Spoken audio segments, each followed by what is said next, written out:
नमस्कार, मैं श्वेता सिंह आपका स्वागत करती हूं। रात के 10 बज रहे हैं। आप आज तक पर दस्तक देख रहे हैं। जो पहले किसी भी घटना में जांच के बाद पीएफआई का नाम आने भर पर कहते थे कि अरे फिर पीएफआई को बैन क्यों नहीं कर देती सरकार, अब वही आतंकी संगठनों से संबंध वाले Islamic group popular front of India पर देश में बैन लगने के बाद कह रहे हैं कि अरे बैन तो किसी समस्या का हल नहीं होता। क्या ये पीएफआई बैन के बाद मौका वाली पॉलिटिक्स है? जो आतंकी संगठनों से संबंध रखने वाले गैर कानूनी संगठन पीएफआई पर बैन लगने के बाद इसे मुस्लिम संगठन और मुस्लिम राजनीति के तौर पर प्रोजेक्ट करने लगते हैं। ये आतिशबाजी कर्नाटक में हुई जब भारत में इस्लामिक संगठन पॉपुलर फ्रंट ऑफ इंडिया यानी पीएफआई पर बैन का आदेश आया। पीएफआई पर 5 साल का बैन लगा। ये जश्न बेंगलुरु में श्री राम सेना के कार्यकर्ताओं का है।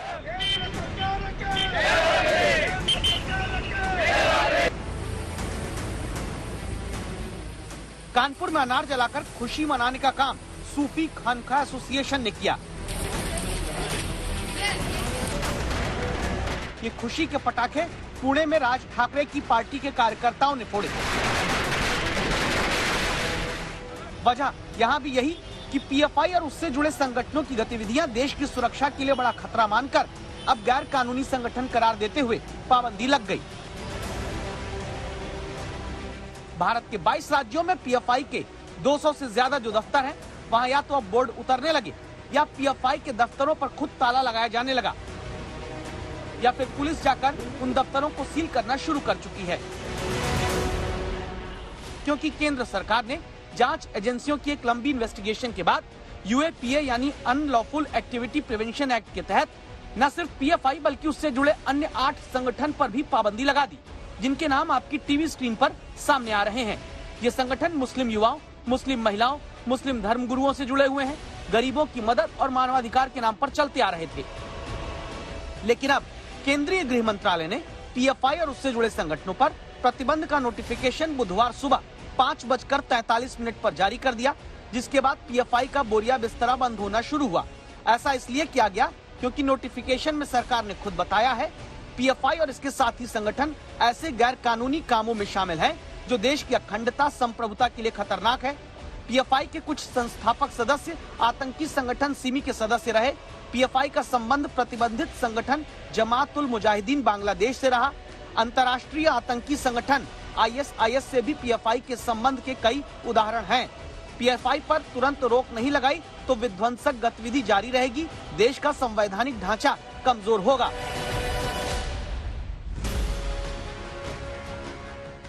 लेकिन पीएफआई पर बैन की खबर आते ही देश में राजनीतिक बयानों की होड़ लगी। ऐसा लगा कि इन्वेस्टिगेटिव एजेंसीज की लंबी जांच और छापेमारी के बाद जिस संगठन को देश की एकता, अखंडता और संप्रभुता के लिए बड़ा खतरा माना गया, पाबंदी लगाई गई, उसी पीएफआई पर बैन का खुलकर समर्थन करने की जगह अपनी अपनी पॉलिटिकल ट्यूनिंग सेट करके सुर लगाए जा रहे हैं। जैसे ओवैसी ये मानते हैं कि पीएफआई अति कट्टरवादी सोच वाला संगठन है, लेकिन ओवैसी पीएफआई पर बैन लगने को सही नहीं ठहराते। इसमें अपनी राजनीतिक ट्यूनिंग के हिसाब से मुस्लिम नौजवानों को आगे फंसाए जाने का दांव खेल देते हैं। पीएफआई की जो ये रेडिकल एक्सट्रीम अप्रोच है, उसका हमेशा मैं अपोज किया हूं और करता रहूंगा, चाहे कोई रेडिकल एक्सट्रीम अप्रोच अडॉप्ट करेगा। मगर ये बैन इसलिए हम सपोर्ट नहीं कर सकते क्योंकि चंद इंडिविजुअल अगर कोई क्राइम करते हैं, उस बिना पर अगर आप ऑर्गेनाइजेशन को बैन करेंगे, सुप्रीम कोर्ट ने क्या कहा कि mere association with an organization is not enough to convict someone। ये जो ड्रैकोनियन बैन जो लगाया गया है, ये मुस्तकबिल के लिए डेंजरस चीज है, क्योंकि आप ये कहना चाहेंगे कोई भी मुसलमान अपनी दिल में जो बात है, जहन में बात है, वो ना करे। और जिस तरीके से हमारी इलेक्ट्रोल जमहूरियत चल रही है, वो फाशिज्म के करीब जा चुकी है। तो अब कोई भी नौजवान मुसलमान अपनी बात को रखेगा तो आप एक पैम्फलेट निकाल देंगे पीएफआई का, और फिर वो जो काला कानून है यूएपीए का, उसको इस्तेमाल करेंगे। क्या ओवैसी जो आशंका अभी पीएफआई पर बैन के बाद आगे मुस्लिम नौजवानों को फंसाए जाने की जताने लगे, इसमें कोई दम है या सिर्फ ये उसी राजनीति का हिस्सा है जिसमें पहले सीएए आने के बाद मुस्लिमों को देश से बाहर भेजे जाने का डर दिखाया गया, आर्टिकल 370 हटाने के बाद कश्मीर में कोई तिरंगा उठाने वाला नहीं बचेगा का भय जताया गया, हिजाब विवाद के बाद आगे नमाज रोके जाने, टोपी पहने जाने तक पर सवाल उठाने की झूठी आशंका जताई गई। ठीक उसी तरह अब पीएफआई पर बैन के बाद आगे मुस्लिम नौजवानों को झूठा फंसाने का डर दिखाया जा रहा है। जैसे औरंगाबाद में मुस्लिम स्कॉलर पीएफआई पर बैन को एक वर्ग को टारगेट करना कहते हैं। सीधे ये कम्युनिटी को टारगेट करने का एक तसलसल है और इस तसलसल को कम्युनिटी चाहे आज देख रही हो, लेकिन ये तसलसल जारी रहता है तो कम्युनिटी की मजबूरी होगी कि वो इस पर फिर अपना रिस्पांस दे। तो हम समझ बहरहाल हमारा खुलासा यही है कि हम इस तरीके के बैन को सही नहीं समझते। क्या इसमें रत्ती भर भी सच्चाई है? इसीलिए कई दूसरे मुस्लिम धर्म गुरुओं को सुनना जरूरी है। देर आए दुरुस्त आए। हुकूमत वक्त ने जो पीएफआई के ऊपर बैन लगाया है वो काबिल तारीफ है और वो उसके लिए बधाई के पात्र हैं और ये बहुत पहले लग जाना चाहिए था। प्रधानमंत्री नरेंद्र मोदी जी ने कट्टरपंथी संगठन पीएफआई पर प्रतिबंध लगा करके एक अच्छा कदम उठाया है। देश हित में जो भी काम किया जाएगा हमें उसका समर्थन करना चाहिए। अगर उनकी कोई अंडरग्राउंड सरगर्मियाँ देश हित के खिलाफ थी तो इस चीज़ को अदालत में प्रूफ करना पड़ेगा और 5 साल के लिए जैसा कि कहा जा रहा है कि बैन लगा है तो ये अदालत में प्रूफ करेंगे अपने उन सरगर्मियों के बारे में कि वो देश हित में थी या देश हित के खिलाफ थी। अगर देश हित के खिलाफ थी तो हम उसकी मजम्मत करेंगे। मुस्लिम धर्म गुरुओं और संगठनों की एक लंबी फहरिस्त है जो मानते हैं कि पीएफआई पर बैन लगाकर सरकार ने सही फैसला किया, लेकिन एक लिस्ट ऐसी राजनीतिक दलों की भी है जिन्होंने देश में कट्टरता फैलाने वाले, मुस्लिम युवाओं को देश विरोधी गतिविधियों के लिए बरगलाने वाले, आतंकी संगठन से संबंध रखने वाले पीएफआई पर बैन को अपनी अपनी राजनीति के स्वादानुसार इस्तेमाल करने लगे।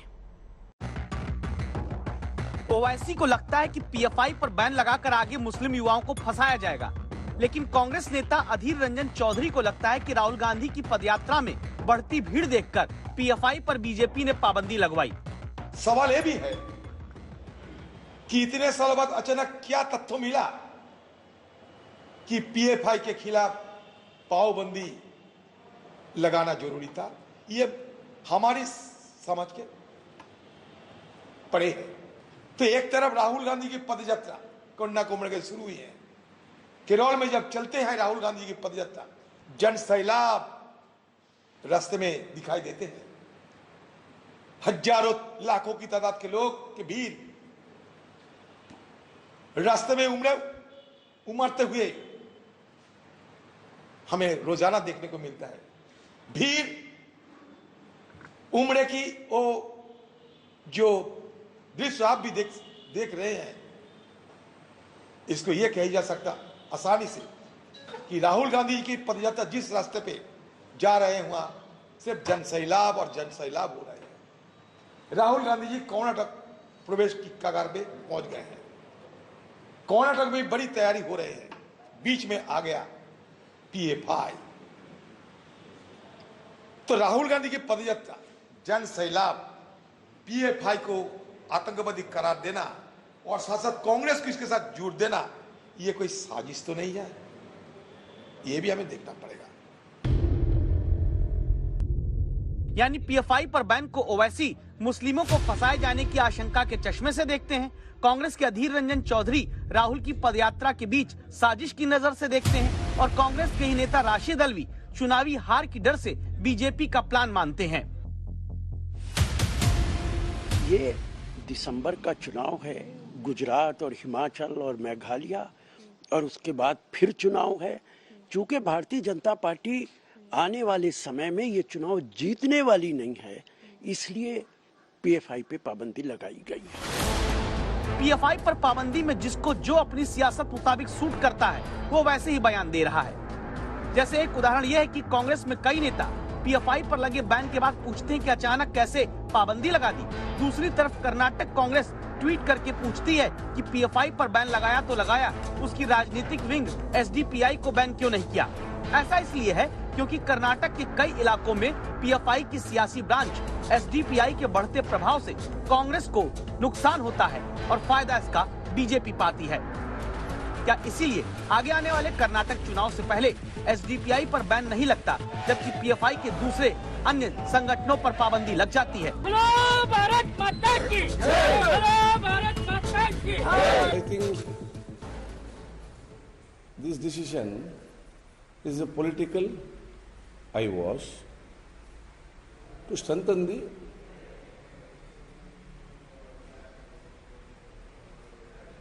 their own party, not for the peaceful society. ये बहुत लोगों का हत्या किया है और देश विरोधी चटवटकी भी चल रहा है। इस समय उग्र लोगों के साथ इनका संबंध है।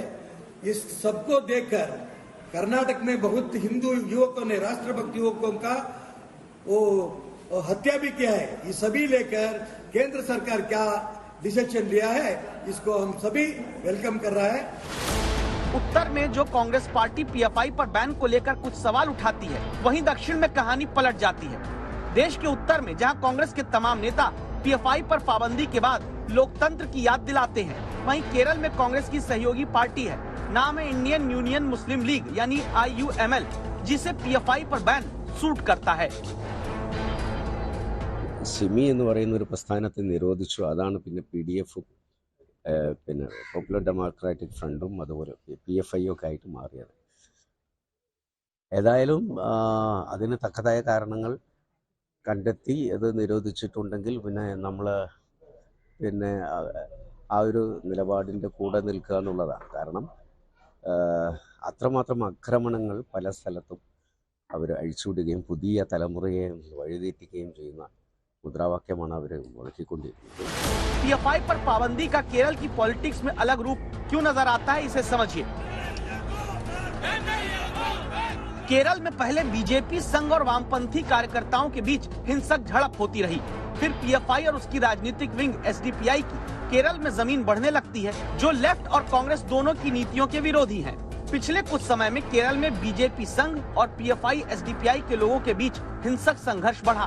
ये तो राजनीतिक परिदृश्य हुआ। अब जब पीएफआई पर बैन लगता है तो कांग्रेस और लेफ्ट दोनों पीएफआई को अति कट्टरवादी और हिंसक कहते हैं, साथ ही आरएसएस पर भी कार्रवाई की मांग करते हैं। They themselves have proved that they are not fit to work as an organization in the society. They claim to be opposing RSS. But what we feel is that they support them. These organizations, RSS and Sangh Parivar forces and organizations like PFI, they actually support each other. Pointing out each other, they are trying to grow in their own sectors. They are pointing out PFI on one sector and trying to gain ground in Kerala, even RSS. We've seen also the ban on the CPI Maoists. But even today, the security forces and the Maoists are in loggerheads and they continue to battle out each other in certain parts of the country. We have to politically isolate such forces spreading extremism and terror tactics, and administratively very firmly take action against all the criminal activities they indulge in. इस तरह हमने ये कोशिश आपको बताने की है कि देश में जितने भी दल हैं, वो अभी एक देश विरोधी संगठन पर लगी पाबंदी में अपनी अपनी सियासत की मुफीद रास्ता खोलकर बैठे हैं। ऐसी राजनीति नहीं होनी चाहिए। होना ये चाहिए कि भरोसा उस फैसले पर लिया जाए जो देश की जनता, देश की संप्रभुता और देश की अखंडता के लिए जरूरी है। रेवड़ी वाली राजनीति के खिलाफ खुद प्रधानमंत्री दस्तक दे चुके हैं। विपक्ष तब बीजेपी से पूछता है कि मुफ्त राशन की योजना क्या है। आज केंद्र सरकार ने मुफ्त राशन वाली प्रधानमंत्री गरीब कल्याण योजना को 3 महीने के लिए बढ़ा दिया है। इन्हीं 3 महीनों में गुजरात और हिमाचल प्रदेश में चुनाव होना है। मां ये कह रही है कि हमने तो मोदी का नमक खाया है। भाइयों बहनों, जब एक मां ये शब्द बोलती है मेरे लिए वो शब्द नहीं होते हैं, मेरे लिए वो आशीर्वाद होते हैं। उत्तर प्रदेश समेत 5 राज्यों में इसी साल होते चुनाव के दौरान जब ये बातें प्रधानमंत्री ने कही तो शायद बहुत लोग इन शब्दों और मोदी सरकार की योजना से गरीबों को मिलने वाले मुफ्त राशन की ताकत नहीं समझ पाए थे। मैं मेरी उन गरीब माताओं को कहना चाहता हूं, मां, आपने मोदी का या योगी का नमक नहीं खाया है, आपने जो वोट दिया था ना, वो वोट के कारण ये नमक आपके तक पहुंचा। जो महिलाएं घर संभालती हैं, उन्होंने ही कोरोना के संकट काल में गरीबों के घर तक पहुंचने वाली मुफ्त राशन योजना के चलते दावा है झोली भर भर कर वोट बीजेपी के लिए डाले भी। फिर उस बुजुर्ग महिला से पूछा गया कि मोदी ने ऐसा क्या किया है। साथियों, इस गरीब बुजुर्ग मां ने उत्तर दिया, ये उत्तर मैं कभी भूल नहीं सकता। उस मां ने कहा, मोदी राशन दो हमें। क्या अब उसी मुफ्त राशन योजना का असर आगे गुजरात, हिमाचल प्रदेश के चुनाव तक चलने वाला है? इस सवाल की वजह ये, केंद्र सरकार ने बुधवार को लिए एक बड़े फैसले में फिर से अब प्रधानमंत्री गरीब कल्याण अन्न योजना को 3 महीने बढ़ाने का फैसला किया। यानी अब दिसंबर तक देश में 20 करोड़ परिवार के राशन कार्ड धारक और 80 करोड़ नागरिकों तक मुफ्त राशन पहुंचेगा। प्रधानमंत्री गरीब कल्याण अन्न योजना को अगले 3 महीने के लिए मंजूरी दी है, उसके विस्तार के लिए मंजूरी दी है। 80 करोड़ से ज्यादा लोगों को इसका लाभ मिलता है और इसमें अगले 3 महीने में लगभग 122 लाख मीट्रिक टन खाद्यान्न देश भर के 80 करोड़ से ज्यादा गरीबों को मिलेगा। देश में कोरोना की वजह से लगे लॉकडाउन के बाद मार्च 2020 में ये योजना शुरू हुई, जिसमें 80 करोड़ नागरिकों को 5 किलो गेहूं या चावल दिया जाता है। 6 बार अब तक इस योजना का विस्तार हुआ। ऐसी योजनाएं कितना वोट दिलाती हैं, इसका एक अंदाजा लगाएं तो उत्तर प्रदेश चुनाव के पोस्ट पोल सर्वे के मुताबिक दावा है कि जाट पुरुषों के 41% वोट के मुकाबले जाट महिलाओं ने बीजेपी को 52% वोट दिया था। ओबीसी वोट में 63% पुरुषों से ज्यादा 71% ओबीसी महिलाओं ने बीजेपी को वोट दिया था। कुर्मी वोटर में 57% पुरुषों के मुकाबले 62% कुर्मी महिलाओं ने बीजेपी को वोट दिया था। अब आगे गुजरात और हिमाचल प्रदेश के चुनाव इसी साल के अंत में होने हैं। महंगाई पर जब आरबीआई कंट्रोल नहीं कर पा रहा, तब 3 महीने के लिए और 44,700 करोड़ रुपए के खर्च से गरीब कल्याण अन्न योजना का विस्तार वोटों के विस्तार में भी क्या नजर आएगा? आज तक ब्यूरो। देश की सरहद से आती चुनौतियों की दस्तक का मुकाबला करने के लिए सरकार ने आज एक बड़ा फैसला लिया। Retired lieutenant general Anil Chauhan अगले सीडीएस यानी चीफ ऑफ डिफेंस स्टाफ होंगे। जनरल बिपिन रावत के निधन के बाद यह पद खाली था। दुख में है, लेकिन दर्द सहते हुए भी हम ना अपनी गति रोकते हैं और ना ही हमारी प्रगति। दिसंबर महीने में देश के पहले chief of defence staff general Bipin Rawat के निधन के बाद ये बातें प्रधानमंत्री नरेंद्र मोदी ने कही थी। सीडीएस रहे जनरल बिपिन रावत को श्रद्धांजलि देने के साथ ही एक वादा भी देश से किया था। देश की सीमाओं की सुरक्षा बढ़ाने का काम, बॉर्डर इंफ्रास्ट्रक्चर को मजबूत करने का काम, देश की सेनाओं को आत्मनिर्भर बनाने का अभियान, तीनों सेनाओं में तालमेल सुदृढ़ करने का अभियान, ऐसे अनेक काम तेजी से आगे बढ़ता रहेगा। उन्हीं लक्ष्यों को अब पूरा करने के लिए देश में नए चीफ ऑफ डिफेंस स्टाफ यानी सीडीएस के तौर पर सेना से रिटायर हो चुके लेफ्टिनेंट जनरल अनिल चौहान को चुना गया है।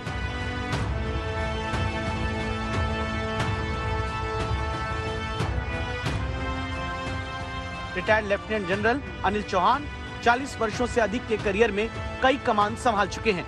जम्मू कश्मीर और उत्तर पूर्व भारत में आतंकवाद विरोधी अभियानों का अनुभव रखते हैं। 1981 में भारतीय सेना की 11 गोरखा राइफल्स में भर्ती हुए थे। मेजर जनरल रैंक के अधिकारी के तौर पर उत्तरी कमान में महत्वपूर्ण बारामूला सेक्टर में एक इन्फेंट्री डिवीजन की कमान संभाली थी। बाद में लेफ्टिनेंट जनरल की जिम्मेदारी के साथ उत्तर पूर्व में एक कोर की कमान संभाली। फिर सितंबर 2019 से पूर्वी कमान के general officer commanding in chief बने। उत्तराखंड से ही आने वाले जनरल बिपिन रावत के बाद अब उत्तराखंड के ही अनिल चौहान को देश का नया सीडीएस चुना गया है।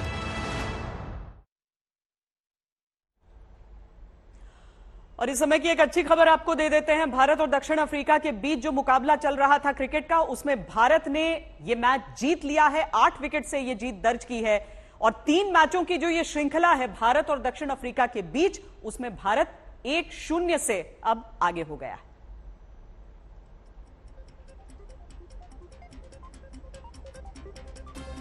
एक ब्रेक के लिए अब हम रुक रहे हैं। ब्रेक के अगले हिस्से में हम आपको राजस्थान की राजनीतिक संकट के बारे में बताएंगे।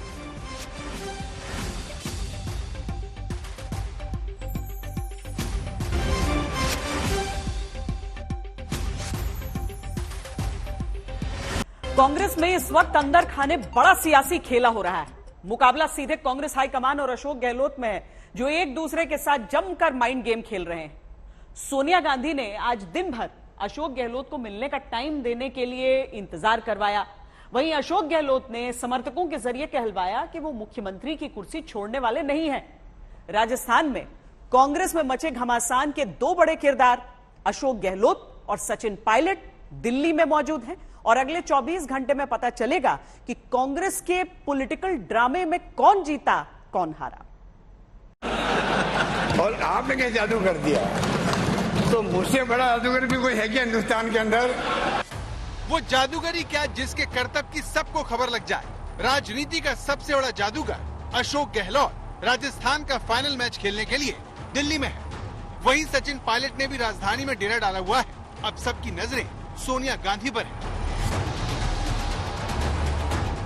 सवाल यह है कि गहलोत को दिल्ली बुलाने का क्या मतलब है? क्या कांग्रेस नेतृत्व अब भी गहलोत को पार्टी अध्यक्ष बनाए जाने का पक्षधर है? अगर ऐसा होता है तो फिर राजस्थान में मुख्यमंत्री कौन बनेगा? क्या अशोक गहलोत को सचिन पायलट मंजूर होंगे? अशोक गहलोत जी दिल्ली के खिलाड़ी हैं, राजस्थान के खिलाड़ी हैं, 3 बार के चीफ मिनिस्टर है, देश की राजनीति को समझते हैं, तो क्या फर्क पड़ता है? कांग्रेस से जुड़े इन सारे सवालों के केंद्र में अशोक गहलोत है। कांग्रेस का केंद्रीय नेतृत्व हो या फिर गहलोत, दोनों एक दूसरे के साथ माइंड गेम खेल रहे हैं। इस खेल में कोई भी कमजोर दिखना नहीं चाहता। इसी सिलसिले में अशोक गहलोत दिल्ली रवाना होने से पहले ऐसा कुछ किया। उनके करीबी ने ऐसा कुछ कहा जिसमें गहलोत की रणनीति का साफ साफ पता चलता है। अशोक गहलोत ने दिल्ली रवाना होने से पहले स्पीकर सीपी जोशी, संसदीय कार्य मंत्री शांति धालीवाल, महेश जोशी, प्रताप सिंह खाचरियावास और प्रदेश कांग्रेस अध्यक्ष गोविंद सिंह डोटासरा से मुलाकात की। अरे स्पीकर के पास इस्तीफे पड़े एमएलए के, वो तो आपको पता है। स्पीकर सीपी जोशी जी मिले हैं और स्पीकर सीपी जोशी जी भी मिले हैं, मैं भी मिला हूं। डोटासरा जी भी वहीं पर थे, धारीवाल जी भी वहीं पर थे, महेश जी भी वहीं पर थे, रफीक खान भी थे। सब लोग, कई लोग मिले हैं। सबसे बड़ी बात यह है कि शांति धालीवाल और महेश जोशी गहलोत के उन सबसे करीबी नेताओं में से एक हैं, जिन्हें विधायक दल की बैठक का बहिष्कार करने पर केंद्रीय नेतृत्व ने नोटिस थमाया है।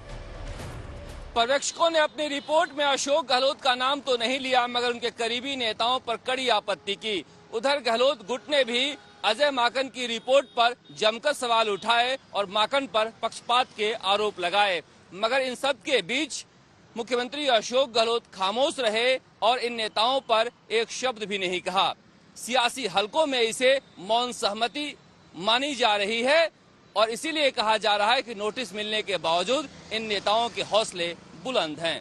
महेश जोशी जी मुख्य सचेतक हैं, उनको जो नोटिस मिले हैं वो समझदार हैं। हमारे परिवार के मुखियाओं ने, कांग्रेस पार्टी के नेतृत्व ने वो नोटिस दिए। नोटिस देना उनका अधिकार है, उनका हक है। हमारे नेता अपने परिवार के सदस्यों को, कार्यकर्ताओं को नोटिस देंगे तो उसका जवाब वो देंगे। तो जिन नेताओं ने राजस्थान में कांग्रेस के केंद्रीय नेतृत्व को शर्मिंदा किया, उन नेताओं से मुलाकात करके आखिर गहलोत क्या संदेश देना चाहते हैं? क्योंकि कांग्रेस ने इस पूरे विवाद में अशोक गहलोत की गलती नहीं मानी। माना गया कि हाईकमान इस विवाद को टालने की कोशिश में है ताकि आगे की संभावनाएं खुली रखी जा सके। इसीलिए अध्यक्ष पद पर अब भी अशोक गहलोत का नाम खारिज नहीं हुआ है। नामांकन का जहां तक सवाल है, वो भरेंगे नहीं भरेंगे, ये सब अशोक गहलोत जी को पता है या केंद्रीय नेतृत्व को पता है, ये मेरी जानकारी में नहीं है और ये हमारा डिस्कस नहीं हुआ। अब सवाल ये है कि अगर अशोक गहलोत कांग्रेस के अध्यक्ष बनते हैं तो क्या फिर वो राजस्थान के मुख्यमंत्री का पद छोड़ेंगे? अगर वो ऐसा करेंगे तो राज्य का मुख्यमंत्री कौन होगा? क्या गहलोत समर्थकों को सचिन पायलट मंजूर होंगे? मुख्यमंत्री की कुर्सी के सवाल पर अशोक गहलोत के करीबी साथी प्रताप सिंह खाचरियावास कहते हैं, आज कोई रिजाइन नहीं कर रहे हैं, ऐसी रिजाइन की कोई बात हमारी नहीं, मुख्यमंत्री रिजाइन नहीं कर रहे हैं। इससे पहले खुद अशोक गहलोत कह चुके हैं कि वो राजस्थान में ही रहकर काम करना चाहते हैं, भले ही वो किसी पद पर रहें या नहीं। मैं कहीं भी रहूं, राजस्थान से मैं दूर कभी नहीं रहूंगा जिंदगी भर। जहां मैं जिस राज्य का मैं हूं, जिस गांव का मैं पैदा हुआ हूं, उससे दूर कैसे हो सकता हूं? कोई न कोई तरीकों से काम करने के मैं मेरी सेवा करता रहूंगा। तो अशोक गहलोत का राजस्थान के मुख्यमंत्री की कुर्सी से अब भी मोह बरकरार है।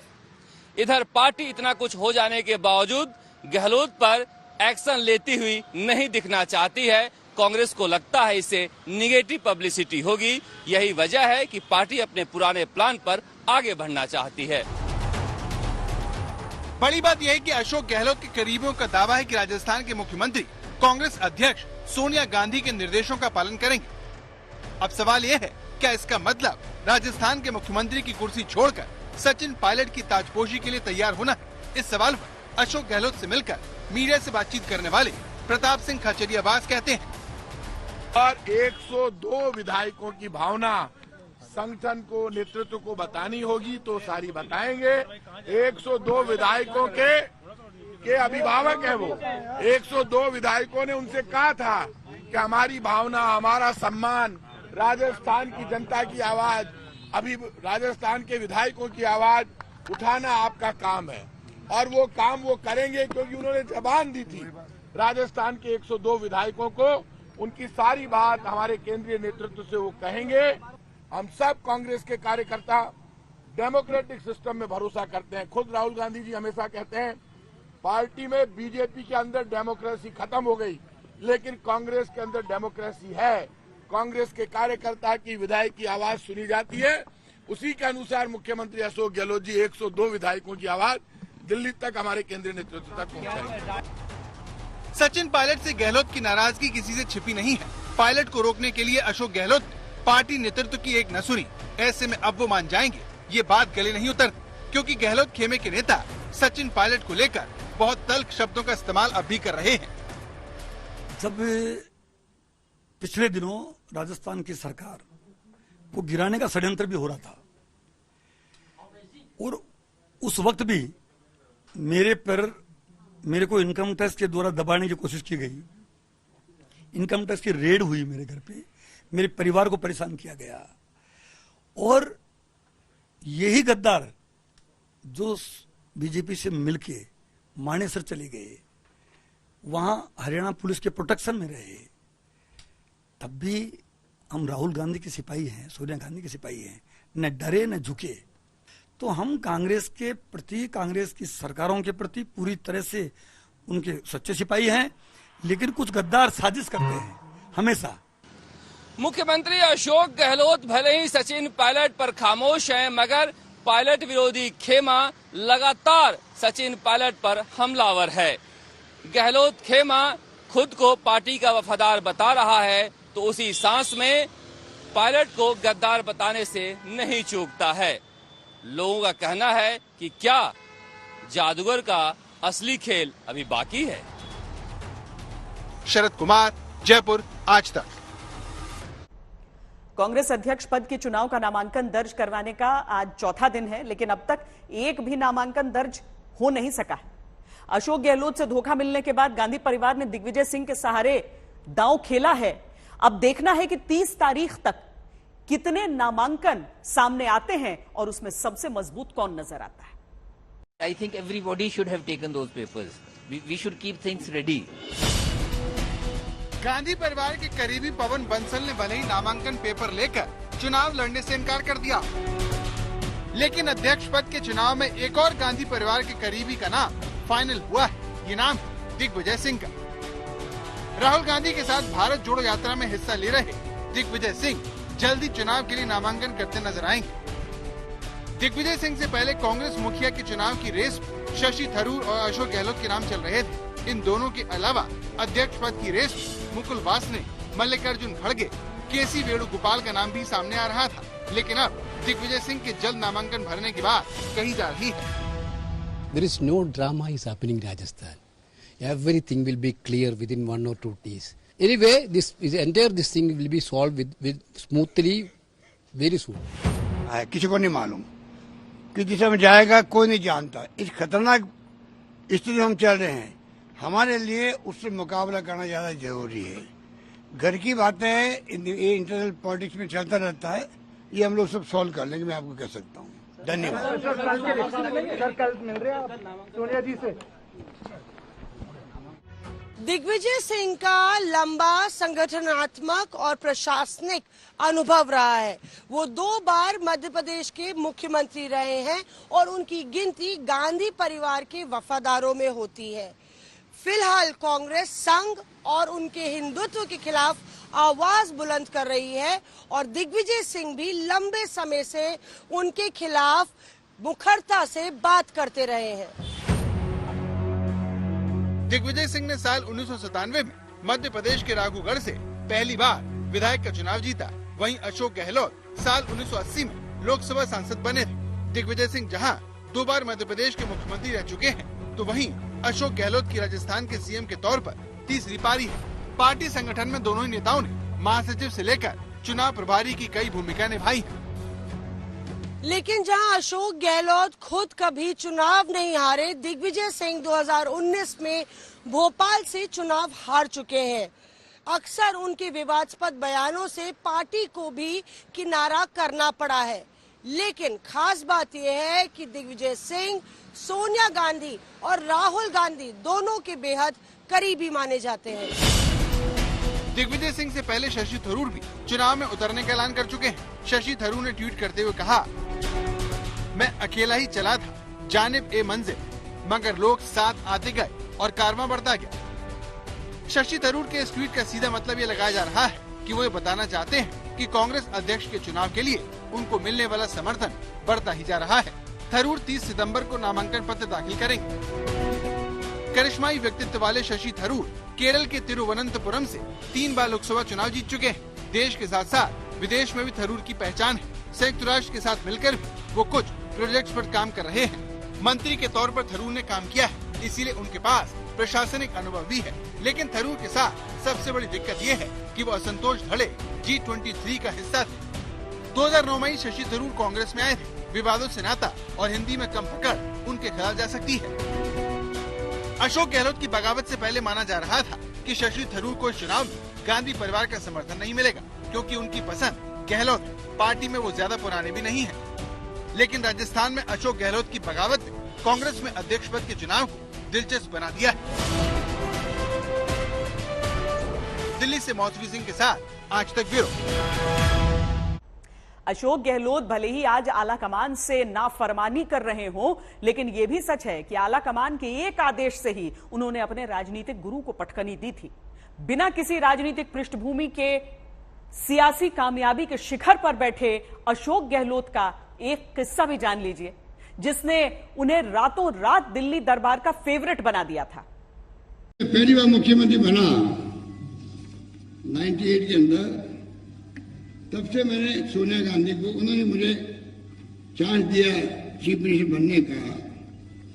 पहली बार, दूसरी बार, जो भी था, तीसरी बार, तो मैंने उनको उस वक्त से अधिगत कर रखा है। मेरा इस्तीफा तो परमानेंट उनके पास में है, आप समझे? तो मेरा इस्तीफा परमानेंट उनके पास में है। तो आप सोच सकते हो कि बार बार ये आना नहीं चाहिए कि मुख्यमंत्री बदलना क्या हो रहा है। जब मुख्यमंत्री बदलना होगा तो कानो कान किसी को मालूम नहीं पड़ेगी। कांग्रेस अध्यक्ष सोनिया गांधी के प्रति अपनी वफादारी की दुहाई देते हुए अशोक गहलोत ने यह बयान 5 महीने पहले दिया था, जिसमें उन्होंने दावा किया था कि मेरा इस्तीफा तो परमानेंट सोनिया गांधी के पास रहता है, लेकिन राजनीति में जो दिखता है वो होता नहीं। तभी तो अशोक गहलोत, जिन मारवाड़ के कद्दावर नेता परसराम मदेरणा की सरपरस्ती में राजनीति शुरू की थी, उन्हें आलाकमान के सहारे चारों खाने चित कर दिया था। इमरजेंसी में जब कांग्रेस का कोई टिकट नहीं मांग रहा था, तब मदेरणा ने गहलोत को टिकट दिलवाया। भले ही इस चुनाव में उन्हें हार मिली हो, लेकिन वो संजय गांधी के दोस्तों की कतार में शामिल हो गए। इसके बाद जम्मू कश्मीर में चुनाव होने थे। उस समय आमतौर पर चुनाव के लिए कोई जम्मू कश्मीर में जाना नहीं चाहता था। तब के कोषाध्यक्ष सीताराम केसरी ने अशोक गहलोत को विधानसभा चुनाव में खर्चे का प्रभारी बनाकर भेजा। चुनाव खत्म कराने के बाद अशोक गहलोत लौटकर सीताराम केसरी के पास गए और कोषाध्यक्ष से कहा कि चुनाव में कुछ पैसे बच गए हैं, इसे आप रख लीजिए। सीताराम केसरी देखते रह गए, क्योंकि कांग्रेस में कोई भी प्रभारी पैसे लौटाता नहीं था। उसके बाद केसरी इंदिरा गांधी से मिले और कहे कि कांग्रेस में एक ऐसा नेता है जो पैसे लौटाने आया है। इंदिरा गांधी ने खुश होकर अपनी सरकार में उन्हें उप मंत्री बना दिया और गहलोत को सीताराम केसरी के रूप में गॉडफादर मिल गया। इसके बाद गहलोत जो चाहते मांग लेते और सीताराम केसरी दिलवा देते। गहलोत संगठन पर पकड़ जाते थे। गहलोत 3 बार राजस्थान कांग्रेस कमेटी के अध्यक्ष बने तो सीताराम केसरी नहीं बनाया। अशोक गहलोत के जीवन में अहम पड़ाव 1998 में आया, जब कांग्रेस को राजस्थान में प्रचंड बहुमत मिली और 156 सीटें आई। तब मुख्यमंत्री पद के प्रबल दावेदार परसराम मदेरणा थे, मगर अशोक गहलोत के राजनीतिक गुरु परसराम मदेरणा चेले की चाल को समझ नहीं पाए और अशोक गहलोत ने आलाकमान को साध कर मुख्यमंत्री पद हथिया लिया और तब से अब तक अशोक गहलोत के पास ही राजस्थान का मुख्यमंत्री पद रहा है, जब भी कांग्रेस सत्ता में आई है। पार्टी आलाकमान ने पर्यवेक्षकों माधवराव सिंधिया और गुलाम नबी आजाद को भेजकर एक लाइन का प्रस्ताव पास किया और अशोक गहलोत मुख्यमंत्री बने, जबकि विधायकों का समर्थन कहा जाता है कि मदेरणा के पक्ष में था। अशोक गहलोत उस समय विधायक भी नहीं थे, लेकिन कांग्रेस हाईकमान ने एक लाइन में प्रस्ताव पास किया और अशोक गहलोत मुख्यमंत्री बन गए। जबकि अशोक गहलोत उस समय विधायक भी नहीं थे, लेकिन कांग्रेस हाईकमान के एक लाइन के प्रस्ताव वाले फॉर्मूले ने मुख्यमंत्री की कुर्सी उन्हें सौंपी। इस तरह विधायक बनने से पहले ही उन्हें विधायक दल का नेता चुन लिया गया और वो राजस्थान के मुख्यमंत्री बन गए। शरद कुमार, जयपुर, आज तक। दस्तक में आज के लिए इतना ही। देश और दुनिया की बाकी खबरों के लिए देखते रहिए आज तक।